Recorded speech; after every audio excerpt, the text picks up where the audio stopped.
BJP जिन मुद्दों को लेकर सत्ता में आई भूल गई उन मुद्दों। एसआई भर्ती का मामला आप बताइए, बीजेपी जोर शोर से कहती पेपर लीक हो रहे, ये हो रहे, वो हो रहे। 127 दिन के लंबे संघर्ष के बाद भर्ती रद्द हुई। ये प्रदेश का दुर्भाग्य है। और आप यूरिया, बीज और डीएपी की बात करोगे तो कृषि मंत्री ने बड़े छापे मारे, बहुत अखबार में छपे। हुआ क्या? लोगों ने खाद ही नहीं खरीदा। लोगों का नकली असली कौन सा है, या तो वो पहले तय करते ये नकली असली है, खाद नहीं डाला लोगों ने, और छापे तो मार दिए। लेकिन छापे मारने के बाद कितने लोग क्या किया, ये खरीद क्यों नहीं हो रही है? तो आप ये बताएं कि कौन ठीक करेगा इसको? कांग्रेस करेगी या बीजेपी करेगी? लोग तो वोट डालते डालते लोगों को कितने साल हो गए, असीम बीजेपी बनी, उससे पहले कांग्रेस और दूसरी पार्टियों का राज रहा है यहाँ पे। लेकिन दुर्भाग्य से दोनों पार्टियां एक दूसरे के भ्रष्टाचार पे वोट डाल दी। आज में पंजाब हरियाणा की डीएल देखो, अगर उनका मुआवजा देखो तो आपका तो ऊंट के मुंह में जीरे के समान। तो कौन रखवाली करेगा? इसको लेकर राष्ट्रीय लोकतांत्रिक पार्टी जन जागृत करिए। राष्ट्रीय लोकतांत्रिक पार्टी आगामी 3 साल का हमारा रोड मैप क्या है, इसको लेके जो हमारे 7 संकल्प होंगे वो हम रैली के अंदर 7 संकल्पों की घोषणा करेंगे। हमारी पार्टी का गठन जवान और किसान के लिए हुआ, और खुशी इस बात की है कि पहले हरियाणा, उत्तर प्रदेश और दिल्ली की पार्टियां तो झंडे और चिन्ह लेकर यहाँ के नेता आते थे, और अब राष्ट्रीय लोकतांत्रिक पार्टी यूपी, हरियाणा और दिल्ली के अंदर नौजवान इस पार्टी के फॉलोअर बन गए, और इस पार्टी को किसान की देश की सबसे बड़ी मजबूत पार्टी मानते हैं। जब देश में किसान आंदोलन हुआ तब उत्तरी भारत के अंदर अगर सबसे पहले मोदी की सत्ता को ठोकर मार के किसानों के लिए कोई आया तो एनडीए की सत्ता छोड़ के हनुमान बेनीवाल उसकी पार्टी किसान के लिए आई, और अग्निवीर के खिलाफ बड़ी लड़ाई अगर किसी से लड़ी तो आरएलपी ने अग्निवीर के खिलाफ बड़ी लड़ाई लड़ी, बड़ी रैलियां की। और आप देखते हैं रोजाना पार्लियामेंट ऑल पार्टी मीटिंग के अंदर पहलवान बेटियों का मामला था, देश के अंदर बढ़ते अपराध गुंडा रहा है। और राजस्थान के अंदर जो हालात बने, राजस्थान के अंदर क्योंकि चूरू किसान बाहुल्य इलाका है, और किसान का सबसे होता है कि उसकी जब फसल होती है उसकी समर्थन मूल्य पर खरीदो। हम एमएसपी गारंटी कानून की मांग लगातार करें। दुर्भाग्य से अभी मूंग और मूंगफली की जो फसल है उसमें धनतेरस को शुरू किया मूंग खरीद, और 2 दिन बाद ही बंद हो गया, सर्वर ठप हो गया। और ये आप उसके अंदर डालोगे तो कहेंगे पूरी खरीद हो गई हमारी। किसानों की 80% खरीद बाकी है। हम दिल्ली के अंदर जो कृषि मंत्री और स्टेट गवर्नमेंट की एजेंसी दिल्ली खरीदता सारा माल, तो हम प्रयास ये करेंगे कि जल्दी से जल्दी किसानों की खरीद चालू हो। ये हमारे प्रयासों का परिणाम है। पहले 25 क्विंटल समर्थन मूल्य पर खरीद होती थी एक किसान की, अब उसको राइडर हटा के 40 क्विंटल तक एक किसान की खरीद हो सकती है। लेकिन ये खाली आंकड़े बता रहे हैं।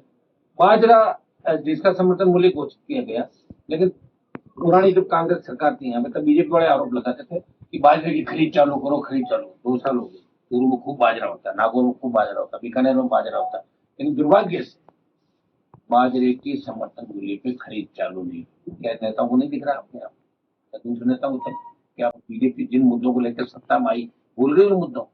एसआई भर्ती का मामला आप बताइए, बीजेपी जोर शोर से कहती पेपर लीक हो रहे, ये हो रहे, वो हो रहे। 127 दिन के लंबे संघर्ष के बाद भर्ती रद्द हुई। हम फिर एक प्रयास करें, अगर कोर्ट से मामला दूसरी तरफ जाता है तो हम दिल्ली के घेराव का हमने क्या रखा है, उसके अंदर भी हम हमारी बात पे अड़ी है, और हम कोशिश ये करते हैं कि जवान किसान को उसका हक मिले, अधिकार मिले। और दूसरा, फसल बीमा जिस तरह कंपनियां घोटाले करके जा रही है, प्रीमियम ले लेती है और फसल बीमा का ये आपका भुगतान है क्लेम वापिस नहीं मिलता। इसके लिए भी कोई बड़ी लड़ाई नहीं लड़ी जा रही है। और ज्यादातर नेताओं को मैंने कंपनियों की दलाली करते हुए और बाहर के जो भी प्लांट आ रहे हैं, फैक्ट्रियां आ रही है, इनके मुनीम बनकर राजस्थान के नेता बनते हैं। ये प्रदेश का दुर्भाग्य है, ये प्रदेश का दुर्भाग्य है। और आप यूरिया, बीज और डीएपी की बात करोगे तो कृषि मंत्री ने बड़े छापे मारे, बहुत अखबार में छपे। हुआ क्या? लोगों ने खाद ही नहीं खरीदा। लोगों का नकली असली कौन सा है, या तो वो पहले तय करते ये नकली असली है, खाद नहीं डाला लोगों ने, और छापे तो मार दिए। लेकिन छापे मारने के बाद कितने लोग क्या किया, ये खरीद क्यों नहीं हो रही है, क्या नहीं हो रहा? आप तो पूरे राजस्थान में घूमे, राजस्थान में नई सरकार आप बनाने जा रहे हो, तो आपने पूरे दौरे भी किए। लेकिन अब ठंड हो गई, और जो कल पुलिस की सूची आई, पहले मैं एक बार मेरी बात करता हूँ, जो कल पुलिस की सूची आई है उस सूची में डीजी को छोड़, डीजी क्योंकि पहले बढ़ गए बड़े आदमी, लेकिन डीजीपी के इर्द गिर्द जो टीम तैयार हुई, एक नया पीएचपी तैयार हो गया, एटीएस, एसओजी, एसीबी। आप देख लीजिए कैसे। और इधर क्राइम से लेकर जेल, ये एसीबी से लेकर आईजी जो रेंज के अंदर तैनात हुए तमाम, उसमें आप देख सकते हैं अगर ये हालात रहे तो मुझे लग रहा है कि क्राइम की जरूरत क्रिमिनल को पड़ेगी नहीं, पुलिस खुद ही क्राइम चालू कर देगी जल्दी। ये सारे वो लोग अच्छे पदों पर बैठ गए जिनके रिकॉर्ड अच्छे नहीं थे, और सारे दिखाते हो पकड़ते हो जो बड़े लोग बाहर से बैठे थे उनके लिए क्या करो आप, स्टेट में गवर्नमेंट आपकी, दिल्ली में आपकी, इंटरपोल की मदद लो, आप लाओ लोगों को। एक ब्रेक का वातावरण पैदा होना चाहिए। पुलिस का खौफ, कानून का खौफ कैसे हो, खौफ है ही नहीं। किसी चूरू के रस्ते सारी दारू गुजरात जाती है, हरियाणा की शराब, सब ज्यादा शराब तस्करी इसी इलाके से होते नहीं। तो आप ये बताएं कि कौन ठीक करेगा इसको, कांग्रेस करेगी या बीजेपी करेगी? लोग तो वोट डालते डालते लोगों को कितने साल हो गए, असीम बीजेपी बनी, उससे पहले कांग्रेस और दूसरी पार्टियों का राज रहा है यहाँ पे।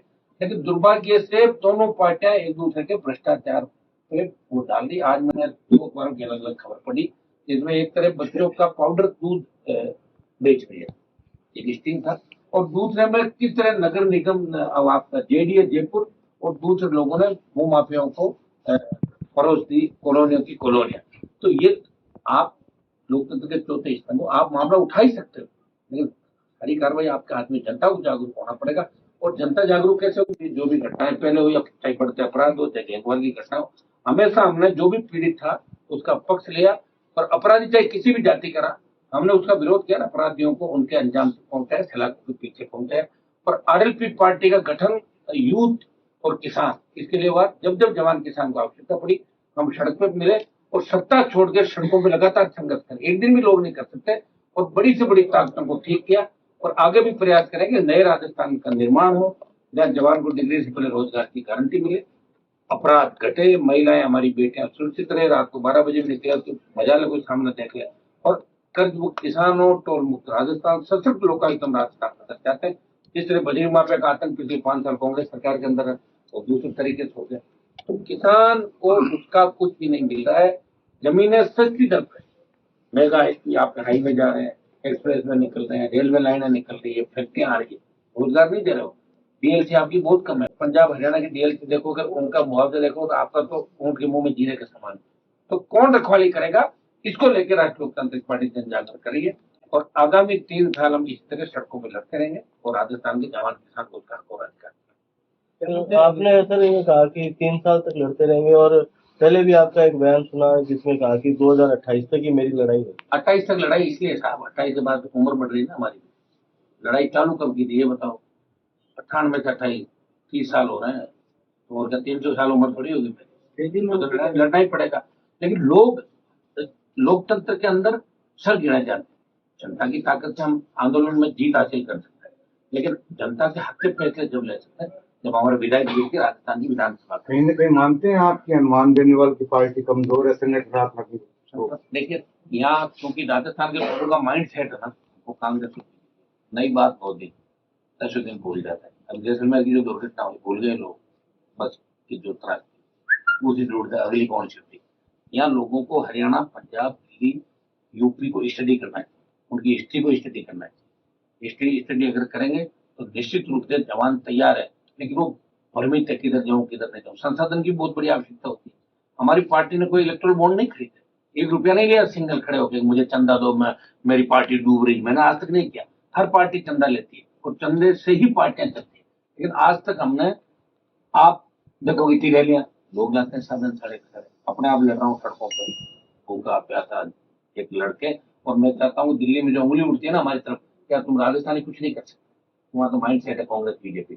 हम ये चाहते हैं कि राजस्थानी बहुत कुछ कर सकते हैं। ये लड़ाई में लड़ रहा हूँ। जैसे मुद्दे क्या है रैली का तो हमारा कार्यक्रम है 7वां स्थापना दिवस, और 7 संकल्प हम लेंगे उस दिन। ये 7 संकल्प हमारे हैं, इनमें कुछ पहले के होंगे और कुछ आगे। 7 संकल्प के साथ हम नए राजस्थान का निर्माण करना चाहिए। ये आंदोलन नहीं, ये रैली, कि राजस्थान में कांग्रेस बीजेपी के अलावा भी तीसरी ताकत खड़ी हो। ये राजस्थान, ये हमारा 7वां जो वर्षगांठ है, जो हम मजबूत तरीके से बीकानेर के अंदर मना रहे, इसलिए मना रहे हैं कि बीकानेर, चूरू, गंगानगर, मानगढ़ ये किसान बाहुल्य इलाके हैं। हमेशा आंदोलन भी यहाँ पर हुए, चूरू की भी मजबूत धरती रही, बड़ा आंदोलन हुआ। सामंतवाद के खिलाफ भी आंदोलन हुआ, जागीरदारी प्रथा के खिलाफ आंदोलन हुआ, वो से आंदोलन, किसान आंदोलन यहाँ पे। दुर्भाग्य से चूरू के अंदर जिन बात हर सरकार करती, हम जो ये आपकी हरियाणा से पानी आ रहा हो, दूसरा पानी आ रहा हो, लेकिन हो क्या रहा है? कुछ भी नहीं हो रहा। नहीं तो सिटी सेटल बढ़ रहा है, योजनाएं सब कागजों बंद हो जाती है। एक बार ये आते हैं, एक बार वो आते हैं, और फिर एक बार गले मिलते हैं तो देखते हो साथ। और अशोक गहलोत का ये कहना कि मुझे भजन लाल पंडित भजनलाल जी शूट करता है। इससे ये पहले गहलोत वसुंधरा मिले हुए थे और पुलिस की सूची आने के बाद हो गया अशोक गहलोत और भजनलाल मिले, वही सूची सारी तय होगी। ये छोटे छोटे इलाकों में भी अब फिरौती की फोन आने लगी बात है, किसी पे कोई लगाम नहीं है। तो मुझे एक बात तो बताओ, लगाम लगाए कौन? आप बताओ, चलो आप आवाज उठा लोगे अखबार वाले। पुलिस में तो वही सिस्टम, आप देखो, ये तो हमने थानेदारों की भर्ती अगर रद्द नहीं कराते तो 600 ऐसे बदमाश हो रहा जाते, क्या करते हैं? तो थाने से अपराध चलाते, तो खुद पेपर 50 लाख में लेके आए, वो तो 5 करोड़ वसूलते इसमें थे। निर्दोष भी मारे गए। निर्दोष हमें से कुछ ही मारा लोग गया। बोल नई रहे बात क्या है? कुछ सुनो बोल मेरी रहे बात, ऐसे मैं मारा गया 25 साल से, मैं मंत्री बनकर 4 बार, तो मैं मारा गया, तुम्हारा थोड़ी गया, मेरा लक्ष्य दूसरा है। उनको वापस तैयारी कर लेनी चाहिए ना, वो क्यों ऐसे परेशान हो रहे हैं? और थानेदार बनने का उनका उद्देश्य कोई सेवा थोड़ी है, 80% का उद्देश्य है लूट खसोट। अच्छा, अनिता के जो उपचुनाव है उसको लेकर उसमें अभी हमने तय नहीं किया क्या करेंगे, लेकिन कांग्रेस बीजेपी के खिलाफ हम अपील करें। सर क्या आपको अभी समय लगेगा, आपको लगता है आप इंतजार 2-3 दिन बाद तय करेंगे। सर आपको लगता है कि बिहार चुनाव के रिजल्ट यहाँ भी उथल पुथल करेंगे? अब पता नहीं कौन क्या करेगा, अब तो सरकार में आ नहीं रहे। अपना राजस्थान हम तो चाह रहे हैं भजनलाल जी अगर यहाँ से छुटकारा मिल जाए भजनलाल जी, तो राजस्थान ठीक हो सकता है। भजनलाल के आने के बाद जिस तरह की घटनाएं राजस्थान में, जहाँ जहाँ ये गए वहाँ पंटा दाल के कहीं भी गए थे, कुंभ के मेले में गए थे, दूसरी जगह, तो मैं तो भजनलाल मुक्त राजस्थान जल्दी हो, क्योंकि इनको कुछ भी पता नहीं। शिखर अग्रवाल फाइल का आखिरी पन्ना इनके सामने देता है, चिड़ी मार दो, आगे नहीं पता, आगे क्या लिखा कुछ नहीं पता है। वसुंधरा पुलिस राज्य की का सूची भी आई है, इसको ध्यान नहीं होगा, एक आध आदमी लगा लिया होगा।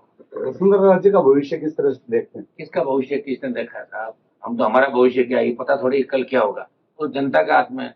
अभी तो वसुंधरा जी की जो हालत है, इससे बुरी हालत नहीं हो सकती कि पर्ची उनसे ही खुलवाई, और ऐसा आदमी की पर्ची खुलाई जिनका वो नाम नहीं जानते, बार बार पूछे तुम्हारा नाम क्या है, तुम्हारा नाम क्या है, पार्टी कलम काम करते थे, वो तो उनकी पर्ची उसके हाथ से खुलाई। निकाय चुनाव में भी आपकी पार्टी है? 100% पार्टी है ही नहीं दूसरी, कांग्रेस बीजेपी आप देख नहीं रहे हो, लाखों फॉलोअर ऐसे थोड़ी घूमते किसी के। ये बच्चों की उम्मीद है राष्ट्र लोकतांत्रिक पार्टी, ये कह रहा है कि हम राजस्थान को बदलेंगे, क्रांति की शुरुआत अब हम करेंगे। हो सकता है कि 18 में 3 के बाद 23 में 1 में हम रहेंगे, लेकिन वोट हमारा 1 लाख बढ़ा था और हम लड़ रहे हैं सड़कों पे, हर जाति वर्ग के लिए लड़ रहे हैं। अभी जब सूरजमाली का मामला आपने देखा होगा मेवाड़ के अंदर, अशोक गहलोत गए थे, न्याय नहीं मिला, मैं गया, न्याय दिला गया। तो जहां भी जाता हूँ मेरी ड्यूटी है कि मैं हर वर्ग हर जाति को न्याय दिलाता हूँ। मुझे याद करे कि राजस्थान बहुत बड़ा भूभाग, प्रयास में करता था। चूरू भी लंबे टाइम बाद आया हूँ, लेकिन चूरू में सरदार से सुजानगढ़ के जो चुनाव में बड़ी ताकत चूरू के लोगों ने मुझे दी, आगे भी देंगे। तमाम रैलियों में हजारों लोग यहाँ से आते हैं, तो वो ताकत ही दे सकते। हनुमान जी संघर्ष करो, हम आपके साथ। चूरू के इस युवाओं की जोश को आप संगठन में कैसे बदलेंगे? बदल देंगे, बाप देखना, सारा बदलाव मुझे ही करना है, और मैं तो चाहता हूँ कुछ पत्रकार भी शामिल हो, आप मेरे साथ आओ। देखिए शुरू करना ही पड़ेगा, क्योंकि आप पार्टी जब बढ़ती है दिल्ली में, तो कांग्रेस बीजेपी से परेशान सारे लोग एक जगह आ गए। यहाँ भी आना चाहिए, हर वर्ग को, हर जाति को, क्योंकि अब राजस्थान को बदलना। जब बड़ी लड़ाई आती है ना, गांव में 2 गुट होता है, लेकिन जब गांव पर अटैक होता है तो सारे एक साथ हो जाते हैं, गांव को बचाने, समाज को बचाने के लिए, धर्म को बचाने के लिए। तो राजस्थान को बचाने के लिए सर्व समाज को आगे आना है, नहीं तो उनकी आने वाली पीढ़ी राजस्थान के लोगों को माफ नहीं करेगी, चाहे वो कहीं भी बैठा हो। उनको सबको मिलकर राजस्थान को बदलना होगा। बाकी ये जो आएंगे, इनके भाई भजनलाल भाई रामलाल आ जाएगा, उधर भाई श्यामलाल आ जाएगा, फिर गहलोत आ जाएगा, तो उनका भाई सचिन आ जाएगा, तो कहाँ से अच्छा लाओगे कहाँ से? चलो बताओ मुझे। आदमी अब कहाँ से अवतार लेगा क्या धरती पर? इन्हीं में से आएगा। तो आप इनको हटाओ, ऐसा व्यक्ति लाओ या ऐसी पार्टी लाओ। हम ये नहीं करें हमको सीएम बनना, हमने तो कहा कि दूल्हे टंके हो तो बगल में बैठ जाएंगे, हम तो सीएम के बगल में बैठ जाए। ऐसे हालात राजस्थान के अंदर नहीं रहे, हालात ठीक कर सकता है। सर जैन जी का समर्थन भी किया आपने? ये जैन जी जो है उसके समर्थन में भी आपने कहा कि राजस्थान में भी जैन जी जैसा आंदोलन हो सकता है। दिख नहीं रहा है, और क्या होगा? यही होगा राजस्थान में, देश में होगा। ये हालात अगर है ना, बेकारी, बेरोजगारी, भूखमरी। और देखिए एक जमाना था कि आदमी विरोधी से आदमी को खतरा होता था, आजकल विरोधी से खतरा खत्म हो गया। बगल अगल में बैठा ना कोई वार करता होगा। कुछ न कुछ बदलाव के लिए तो आप देखिए, ये तो मानव प्रवृत्ति है, और प्रकृति भी अपना स्वरूप समय समय बदलती रहती है। जब आप ज्यादा छेड़खानी करते हो, केदारनाथ, उत्तराखंड, अभी जैसे हालात हुए आपके जगह जगह, चाहे बाढ़ हो, भूकंप हो, तो ये आते रहते हैं। और नौजवान भी आखिर कब तक दबा रहेगा? निश्चित रूप से राजस्थान से एक बड़ी क्रांति का आगाज होगा, और अब की बार जो आंदोलन देश के अंदर होगा नौजवानों का अग्निवीर के खिलाफ, उसका नेतृत्व राजस्थान के नौजवान का। 2008 में हनुमान बेनीवाल रहता है जाट नेता, 2013 में किसान नेता, 2018 के बाद में खुद की पार्टी लेके आता है तो कहता है किसान और जाट और सब सर्व समाज। ये जाट नेता ये किसने कहा? ये मैंने ऐसे नहीं कहा होगा, आप ही बना देते हो खुद ही नेता। सुनिए मेरे को, ये मीडिया खुद ही बनाता है, ये कौन सा नेता क्या?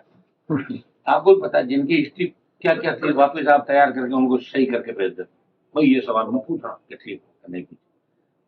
आप देखिए, एक ही मैं वही हूँ एक पीड़ित शोषित, जैसे सरकारों की पीड़ा भी भोगी, सरकारों से लड़ा, मेरे समाज के माफियाओं से लड़ा, दूसरे समाज के माफियाओं गुंडों से लड़ा, लड़ते जवानों को लड़ना सिखा दिया। पहले राजस्थान में हेड कांस्टेबल ज्ञापन लेते थे, अब एसपी आईजी दीदी सड़कों में डोलता है। ये वही राजस्थान है, हनुमान बेनीवाल ने तैयार किया राजस्थान में। आने वाला समय हमारा है। और देखिए, दो जातियां जब तक यहाँ आपको यूपी, बिहार, बंगाल, तमाम साउथ के अंदर देखिए, दो तीन जातियां साथ हुई और बड़ी जातियां खुल के आई पार्टियों के खिलाफ। पहले तो कांग्रेस का ही राज था एक तरफा, कांग्रेस से तो लोग अलग हुए थे। आप आंध्रा और ये जो तेलुगु बनी है, बिहार यूपी तो पूरी कांग्रेस की थी, लेकिन कांग्रेस से लोग अलग हुए। यादव के साथ मुस्लिम आया, मायावती के साथ मुस्लिम आया, यहाँ भी जाट के साथ ब्राह्मण भी आएगा, जाट के साथ मेघवाल मुस्लिम आएगा, एक बराबर की जाति आएगी, तब और जातियां आएगी। सामाजिक समरसता यही है। हमें थोड़े कह रहे सारे विधायक कैसे बनाता हूँ, दूसरी जातियों को विधायक बना रहे हैं ना, समय समय पे वोट डाल ही रहे। मेरे पिछली बार 3 विधायक थे, जिनमें 2 शेड्यूल कास्ट के थे, तीनों में से एक मैं था। और अब की बार भी जो टिकट हमने दिए हैं, आप उनकी एक ढंग से देखो। हमारे पास संसाधन नहीं, साधन नहीं, लेकिन लोग अपने अपने साधनों के साथ देखिए मुझे ताकत देने के लिए हमेशा। ऐसा ही भर्ती में एक आह्वान किया, लाखों लोग जयपुर पहुंच गए गर्मी के अंदर, तो अंदाज लगा सकते हो लोग बदलाव चाहते हैं, कुछ उनको सिस्टम नहीं दिख रहा। तो सिस्टम हम लोग मिलकर बनाएंगे, आप लोग भी मदद करो मेरी। विधानसभा चुनावों में प्रचार के लिए चूरू जिले में कहीं भी हनुमान बेनीवाल नहीं दिखाई दिए। विधानसभा चुनाव लड़े थे ना सरदार खैर और सुजान ग्रुप चुनाव लड़े थे। चुनाव उस वक्त हमारी शायद कौन था भाई अपने कैंडिडेट? दिनेश जी रहे। हाँ, उसको समय नहीं मिला, सही कह रहा आप। हमारे हेलीकॉप्टर वाला धोखा देकर भाग गया था, उसके खिलाफ एक FIR कराई है। 10 दिन वो पैसे लेके भाग गया। मतलब हमें भी लोग धोखा देते, जनता को क्यों नहीं देते? तो हेलीकॉप्टर आ जाता तभी। आरोप तो ये लग रहे हैं कि जाट नेता होने की वजह से आप नहीं आएगा। अरे नहीं, तो आप प्रचार मेरे खिलाफ जाट ही लड़ता है चुनाव, ऐसा कुछ भी नहीं है। अच्छे लोग जहाँ भी हैं उनके साथ में तैयार करो। और अभी हाल ही में आपने बयान भी दिया कि जाटों ने हमला करवाया मेरे को। कब करवाया? कहीं वो तो बाड़मेर का, बाड़मेर का हुआ था, वो हरीश ने करवाया था, वो पुरानी बात। मुझे करवा दिया, मेरा हमले में कुछ नहीं बिगड़ा, काट फूटा था घाटी। बीकानेर 50 लाख को क्या 50 लाख? ऐसे क्या करना, 50 लाख कहाँ से हो जाएगी?